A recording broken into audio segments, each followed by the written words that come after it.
लक्षात घ्या मित्रांनो, एक गोष्ट तुम्हाला फक्त सांगणार आहे मी.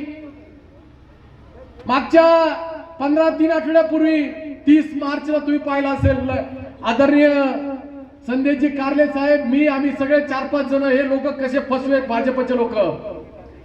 भाजपचा जिल्ह्याचा प्रमुख माणूस जिल्हा बँकेवर बसलेला आहे. सरकारने आदेश काढला शेतकऱ्यांचं व्याज घेऊ नका. मग ह्या पठ्ठ्यानी शेतकऱ्यांचं तो व्याज सोडाच. सगळ्या शेतकऱ्यांचं नवं जुनं करताना त्याचे पैसे भरून घेतलेच, पण व्याज सुद्धा घेतलं. आणि जिल्हा सहकारी बँक राहून दादा सगळेजण सांगतात, तुम्ही पण त्याच्यावरती संचालक आहे, सगळेजण सांगतात शेतकऱ्यांची काम नेणू. एकच गोष्ट तुम्हाला सांगतो, 200 कोटी रुपयाचा घपला यांनी केला. 200 कोटी रुपयाचा. कसे 200 कोटी?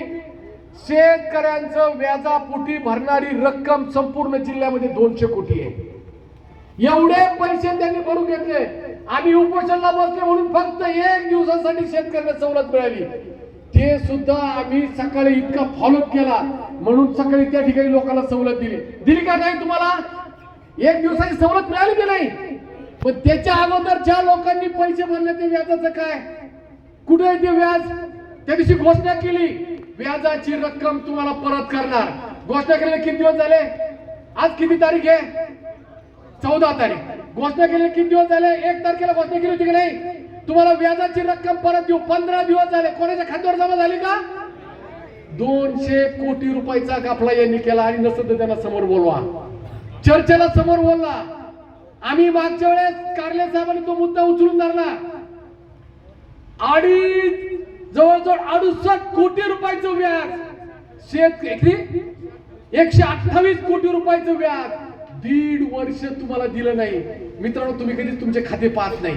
128 कोटी जर त्यांनी बँकेत ठेवले एका अनामत खात्यावर, 128 कोटीचं 1 महिन्याचं व्याज किती झालं? 7% धरा. किती झालं? 100 कोटीचं व्याज किती झालं? 1 कोटीला 7 लाख. किती झालं? 70 लाख. एका महिन्याचं व्याज 70 लाख. 15 महिन्याचं व्याज किती झालं? अरे हिशोब करा ना. 10.5 कोटी. अरे आकली बंद होत्या आणि एवढे पैसे काढतात, आकली बंद होत्या. म्हणून या शेतकऱ्यांचे कैवारी दाखवणारे या भूतांना, अरे यांना लाज वाटली पाहिजे. काहीतरी कुणीतरी म्हणलं 2-3 दिवसापूर्वी की आता हे निलेश लंके साहेब म्हणले आता हे गुंड आहे. अरे बाळा, अजून त्याच्या खुना पुटल्या नाही. एसपी ऑफिसवर हल्ला तुम्ही केला, कायद्याचं रक्षण करणाऱ्या ऑफिसवर हल्ला तुम्ही केला, जेलमध्ये तुम्ही गेला. एसपी ऑफिसवर हल्ला करून तुमचे सगळे नातेवाईक जेलमध्ये गेले आणि ते सांगते तुम्ही सगळ्यात जास्त गुंड.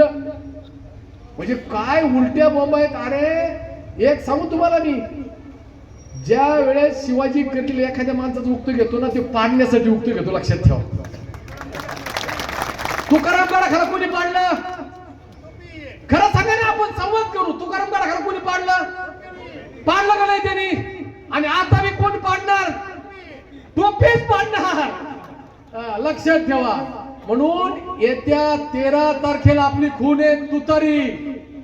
अशी तुतारी वाजवायची, यांच्या कानठळ्या बसल्या पाहिजे. एवढी तुतारी वाजवायची की यांचे कान फुटले पाहिजे.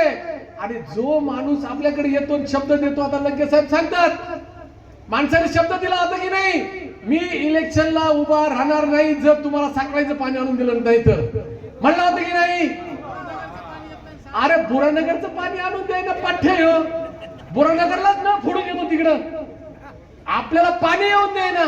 आणि साखळायचं पाणी आणायला निघाला. रुई 36ला किती मोठी सभा निघाली.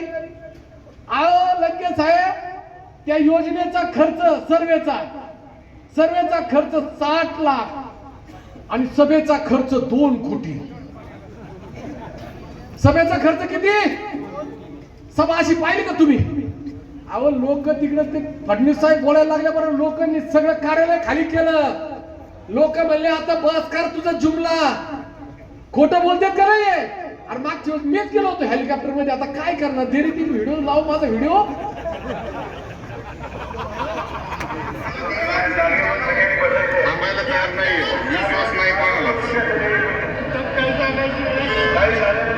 तुमच्या गावातली कार्य आहे, तुमच्या गावातली हे पाय लोक